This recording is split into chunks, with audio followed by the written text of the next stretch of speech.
Well, we have a lot of new content, so there's 9 new civilizations and all sorts of new buildings and units, but we really like to emphasize the new game systems that have gone in. So the biggest one of those is probably religion. Right at the beginning of the game, civilizations can start to worship a pantheon of gods, which gives them one new gameplay benefit. And it just kind of builds from there throughout the medieval and Renaissance periods. We really are excited about that system because it allows players to customize their strategies. When we released Civilization 5, we had completely rewritten the combat system. We had completely rewritten the diplomatic system.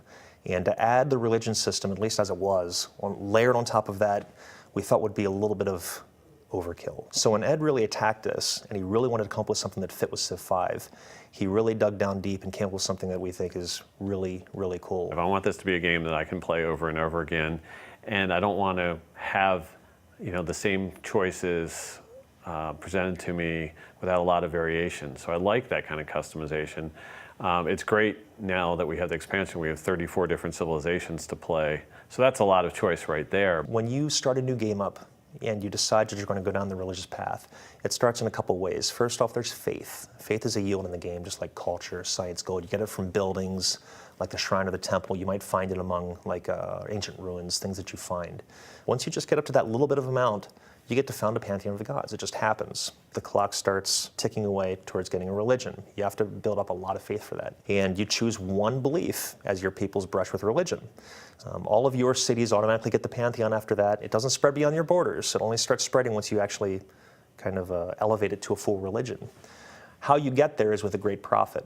You have a chance to spawn him every turn. But eventually you will get him, and when you do, you can actually use him to found a religion. After you've established your first religion, if you manage to keep building up faith, you can have your great prophet do a holy site, which is going to generate faith, kind of like a landmark will for your great artists. Oh, there's one other thing too. I mentioned missionaries earlier. You can actually spend faith to build missionaries that will help you to spread your religion faster.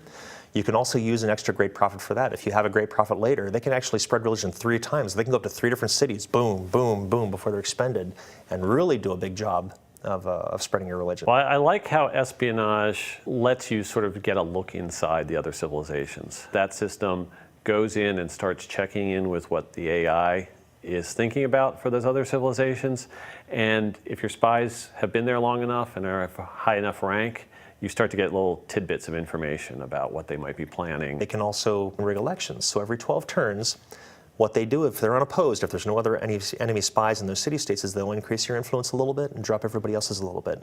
So it's like a slow drip of water. If you're impatient, you can do what's called a coup. Now, if it's successful, you'll completely take over the allied spot. The person who was there before will take over wherever you were before, so it happens instantly.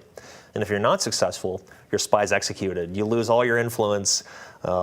Generally makes a mess of things, but it's for the gamblers out there. I'm a gambler, so I use the button a lot. They have a chance to do a few things. They can either steal a tech, because the more science that city is generating, the faster your spy is going to steal tech.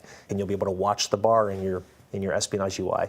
And once it fills up, he'll have stolen a tech, and it'll come into being, and bam, you have it. And then he'll start doing it all over again. That's great, because it brings the rest of the world that's going on in the civilization game to life more. You can sort of get the secret plans and thoughts of the other leaders through the espionage system, so that's really what I love. We've always been in an ongoing fight with the game itself to make naval a really compelling part of the game. So we wanted to make it dangerous. We wanted to have a reason for you to build a fleet. And the ability to take coastal cities and give you a foothold in an enemy territory, so you can actually start out an invasion like that. You don't have to risk all your land units first. Now you have your naval units. You take that enemy city.